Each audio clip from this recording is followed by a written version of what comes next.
সকলোলৈকে নমস্কাৰ জনাই আমাৰ পেজৰ অন্য এটা ভিডিঅ'লৈ আপোনালোকক স্বাগতম জনাইছোঁ।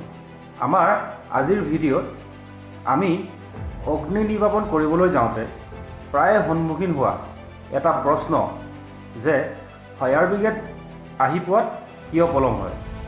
এই প্ৰশ্নটোৰ উত্তৰ দিবলৈ মই এই ভিডিঅ'টো প্ৰস্তুত কৰিছোঁ।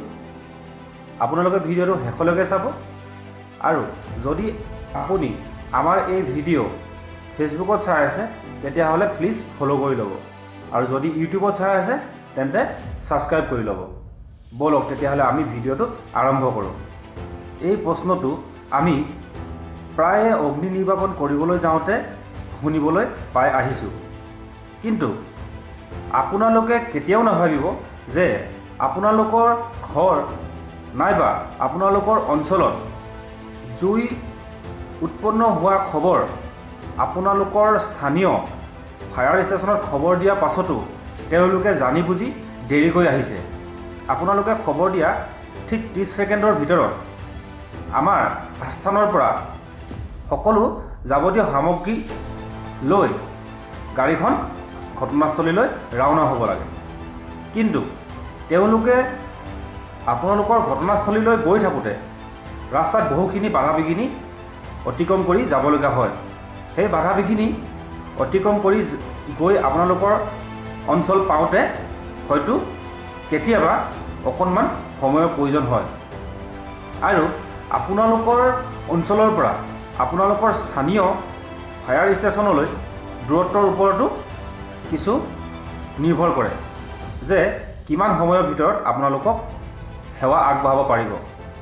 গতিকে মই আপোনালোকক এইটো স্পষ্টকৈ ক'ব বিচাৰোঁ যে আপোনালোকে খবৰ দিয়া ঠিক 30 ছেকেণ্ডৰ ভিতৰত আমাৰ আস্থানৰ পৰা ফাৰ্ষ্ট টাৰ্ণত গাড়ীখন ওলাই যায়।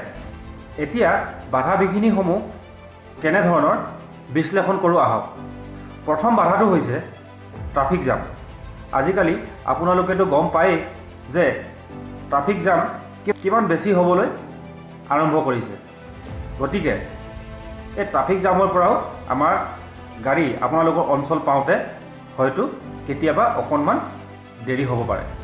ৰাস্তাত গৈ থাকোঁতে এনে কিছুমান সম্ভ্ৰান্ত শিক্ষিত লোকো পোৱা যায় যিসকলে আমাৰ ফায়াৰ ব্ৰিগেডৰ গাড়ী বাট এৰি দিবলৈ নিবিচাৰে। তৃতীয়তে হৈছে গৰু ছাগলী মানুহ ইত্যাদি। চতুৰ্থতে হৈছে ৰেল ক্ৰছিং আৰু পঞ্চমত হৈছে স্পীড ব্ৰেকাৰ। 5000 লিটাৰ পানী কঢ়িয়াই নিয়া এখন গাড়ী এটা স্পীড ব্ৰেকাৰ ব্ৰেক মাৰি পাৰ কৰি আকৌ পিক আপ উঠাবলৈ কিমান সময়ৰ প্ৰয়োজন হয় সেইটো চলোৱাসকলেহে জানে। পঞ্চমত হৈছে আপোনালোকৰ অঞ্চলৰ যিবিলাক সৰু গলি থাকে সেই গলিসমূহ খুব বেছি ঠেক হয়, য'ত নেকি এখন সৰু গাড়ী যাবলৈও সমস্যাৰ সন্মুখীন হ'ব লগা হয়। আৰু ষষ্ঠত হৈছে আপোনালোকে আপোনালোকৰ ঘৰলৈ সংযোগ কৰা বিজুলী লাইন কেবুল লাইন ইত্যাদিসমূহ খুব বেছি তলত থাকে। এইসমূহ বাধা অতিক্ৰম কৰি যেতিয়া আমি আপোনালোকৰ অঞ্চলত উপস্থিত হওঁ তাৰ পাছত যদি আপুনি বা আপোনালোকৰ অঞ্চলৰ কোনোবা এজন ব্যক্তিয়ে আমাক তেনেধৰণৰ প্ৰশ্ন কৰে তেতিয়া কোনোবাখিনিত আমাৰো ভাল নালাগে।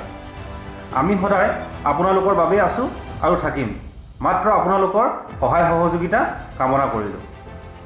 আৰু এইখিনিতে মই আপোনালোকক কেইটামান বিশেষ কৰিব নলগীয়া কামৰ বিষয়ে কৈ যাম, আপোনালোকে মন দি শুনিব।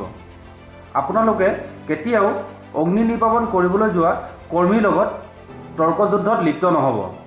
যেতিয়া কোনো মানুহৰ ঘৰত জুই উৎপন্ন হয় তেতিয়া বহু সংখ্যক লোকে তাত উপস্থিত হৈ ভিডিঅ' ৰেকৰ্ডিঙৰ লগতে ৰৈ চাই থাকে।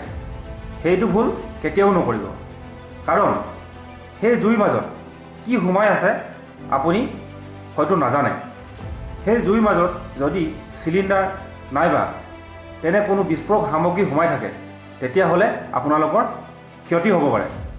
আপোনালোকে ৰাস্তাৰ কাষত গাড়ী পাৰ্কিং কৰাৰ সময়ত এটা কথা লক্ষ্য কৰিব যে আপোনাৰ গাড়ীখনৰ কাষেদি যিকোনো ধৰণৰ জৰুৰীকালীন গাড়ী সেইফালেৰে পাৰ হৈ যাব পাৰিব নে নোৱাৰিব। কেতিয়াও এইটো লক্ষ্য নকৰাকৈ আপুনি গাড়ীখন ৰখাই গুচি নাযাব। আৰু আপোনালোকৰ ঘৰলৈ সংযোগ কৰা বিজুলী লাইন, কেবুল লাইন ইত্যাদিসমূহ আপোনালোকে যিমান পাৰে ওপৰত ৰাখিবলৈ চেষ্টা কৰিব, যাতে তাৰ তলেৰে যিকোনো এখন গাড়ী অতি সহজে পাৰ হৈ যাব পাৰে। মোৰ আপোনালোকলৈ এটা অনুৰোধ থাকিল যে আপোনালোকে ভিডিঅ'টো এবাৰ শ্বেয়াৰ কৰি দিব, যাতে সেইসকল ব্যক্তিৰ দৃষ্টিগোচৰ হয় যিসকলে আমাক এনেধৰণৰ প্ৰশ্ন কৰি থাকে। আমাৰ আজিৰ ভিডিঅ' ইমানেই। আকৌ অন্য এটি ভিডিঅ'ৰ সৈতে লগ পাম। ধন্যবাদ।